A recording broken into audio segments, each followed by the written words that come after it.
बड़ी खबर है, जब धोखाधड़ी की गई है। जब उनकी पासबुक अपडेट कराने बैंक गए तो उनकी आंखें फटी की फटी रह गई। खाते में लगभग 1 लाख टका कदम दर कदम गायब हो गया। घटना नाजिया के शांतिपुर थाना अंतर्गत बागचीर बगान नंबर 2 रेलगेट इलाके की बताई जा रही है। बताया जा रहा है कि जब वो अपनी पासबुक का अपडेट कराने बैंक गए तो उनकी आंखें फटी की फटी रह गई, क्योंकि खाते में लगभग 1 लाख टका कदम दर कदम गायब हो गए।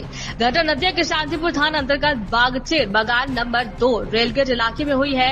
याद है कि इस दिन इलाके में निवासी देवयानी दास उर्फ पूजा देवी अपने ससुराल वालों से परेशानी के कारण अपने इकलौते बेटे के साथ अपने पिता के घर पर रह रही थी।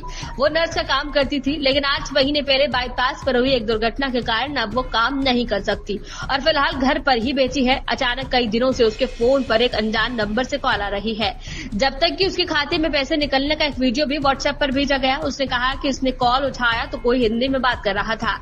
उसने बैंक खाते की जानकारी धारा प्रवाह बता रहा था। इसके बाद उन्हें शक हुआ और वो अपनी मां कावेरी दास को लेकर बैंक गई। जब वो वहां पहुंची तो देखा कि खाते से करीब 1 लाख टका गायब हो चुके थे। देवयानी देवी की मां कावेरी देवी ने कहा कि 1 महीने से खाते में करीब 1,17,800 टका था, जिसमें से ये पैसा चरणबद्ध तरीके से कभी 2 बार, कभी 5 बार, कभी निकाला ही नहीं गया।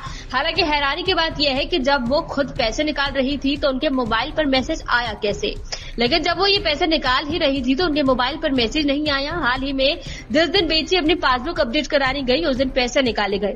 अपडेट करने के बाद देखा गया कि खाते में 17,800 टका बचा है। वहां से बेटी ने घर पर 17,500 टका निकाल लिया। अब खाते में 300 टका है। कावेरी देवी खुद एक स्कूल में कार्य करती थी, लेकिन जब शारीरिक बीमारी के कारण वो काम करना बंद हो गया, उनके पति की भी उम्र के कारण उनकी क्षमता खो चुकी है। परिवार की आर्थिक स्थिति वर्तमान में काफी दयनीय है और आखिरी चीज जो उन्हें चाहिए वो ये है कि उनके खाते में इतनी बड़ी रकम का गबन हो गया है। आखिर वो कैसे हुआ, वो चिंतित हैं और तबाह हो चुकी हैं। अब कावेरी देवी की बेटी देवयानी देवी ने अपने घर के बगल में कियोस्क बैंक के संचालक को सूचित किया। उन्होंने कहा कि शायद ओटीपी दिया गया था, इसलिए पैसे निकाल लिए गए हैं। তোমাদের বাড়িতে এসেছিলাম, আমি দুপুরবেলা শুনলাম যে তোমার নাকি বেশ কিছু টাকা উঠে যাচ্ছে অ্যাকাউন্ট থেকে। এটা কবে জানতে পারলেন প্রথম? এটা আমি আজকে সকালেই জানতে পারলাম। হ্যাঁ, তো আপনার ব্যাংকটা কোথায়?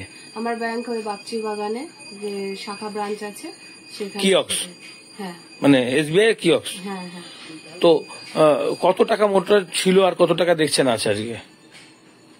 মোটামুটি মনে হয় 84,000 টাকা মতনই ছিল। তো আজকে দেখলাম যে 17,800 টাকা রয়েছে। বাদ বাকিটা নেই? না, বাদ বাকিটা নেই। এই যে উঠছে টাকাটা, সেটা কতদিনের মনে হচ্ছে আপনার? মানে স্টেটমেন্ট অনুযায়ী কি দেখলেন? 1 মাস, প্রায় 1 মাসের কাছাকাছি সময় প্রতিদিনই উঠেছে।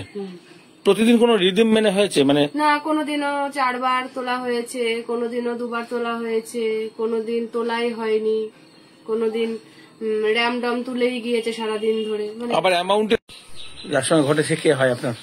আমার মেয়ে। কি নাম? দেবযানী দাস। ডাকনাম পূজা। আচ্ছা, ওর কি কোনো অ্যাক্সিডেন্ট হয়েছিল এর আগে? হ্যাঁ, আগে বাইক অ্যাক্সিডেন্ট হয়েছিল। ওর পায়ে অবস্থা খুবই খারাপ, এখনো ফিজিওথেরাপি করতে হয়। ও এখনো খুঁড়িয়ে খুঁড়িয়ে হাঁটে। এই বাড়িতে মানে এটা ওর বাপের বাড়ি? হ্যাঁ, ওটা ওর বাবার বাড়ি। আপনার? ওটা আমারই বাড়ি। আর আপনার নাম? আমার নাম দেবাশিস দাস। আপনি বাবা? হ্যাঁ। আর উনি কি মেয়ে বাচ্চা নিয়ে থাকে? হ্যাঁ, ওর শ্বশুর বাড়িতে একটা প্রবলেম আছে বলে এখানে বাচ্চা নিয়ে থাকে। বাচ্চা নিয়ে একটাই ছেলে। তো কিভাবে চলে সংসার? এইভাবেই সংসার এইভাবে বলতে মানে এইভাবেই চলে আর কি। তো কি ঘটনাটা কি হচ্ছিল, মানে কবে থেকে বুঝতে পারলেন যে টাকাটা? ঘটনাটা হচ্ছে আজকে ও তো আপডেট করতে যায়। আমি একদিন আমার মেয়ের বই আপডেট করতে গিয়েছিলাম, তো বললো যে হবে না, আপনার ব্যাংকের বই না তো, যার বই তাকে আসতে হবে। তো আমি মেয়েকে এসে বললাম যে তোকেই যেতে হবে। বললো ঠিক আছে। তো আমি ওখানে যে ব্যাংকের যে সিস্টেম দেখেছি, তো ওখানে টিপ ছাপ লাগবে, টিপসই।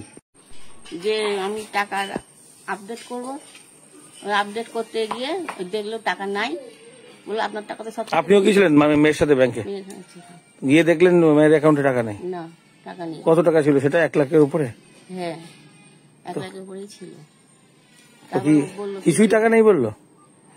কিছু ছিল। আচ্ছা, আমি যেটা বলো সত্যি। হ্যাঁ, সেটা কত ছিল? 17,800 টাকা ছিল। 17,500 টাকার পরে তাহলে তুলে নিয়ে যায়। আর এটাও তুলে নিয়ে 17,000 ছিল আর 1,17,000 মোট ছিল। 17,500 টাকা নিয়ে আসে।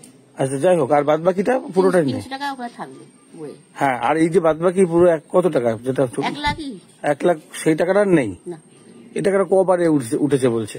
কি উনি কত তারিখ ফারিখ গুলো বললো, আমার তো মাথা তো ঠিক নেই। আমি বললো আজকেও টাকা তুলেছে, কাল তুলেছে, বললো 27, 28, 29, 30 এরকম। তা আপনার মেয়ে তো ব্যাংকে যায়নি এর মধ্যে আমার তোলার মেয়ে জন্য? ছিল ব্যাংকে। না, আজকে নয়, এই টাকা তোলার জন্য গতকালকে পরশুদিন না না না না, যায়নি তো? না না। তাহলে কিভাবে টাকাটা উঠলো? 10-12 দিন আগেই আপডেট করতে গেছে, দিলাম টাকা সব ঠিক আছে। ওই 10 দিনের পরে এর মাঝখানে এই ঘটনা আজকে 3-4 দিন ওই যে হিন্দিতে কি কথা বলছে, হুম।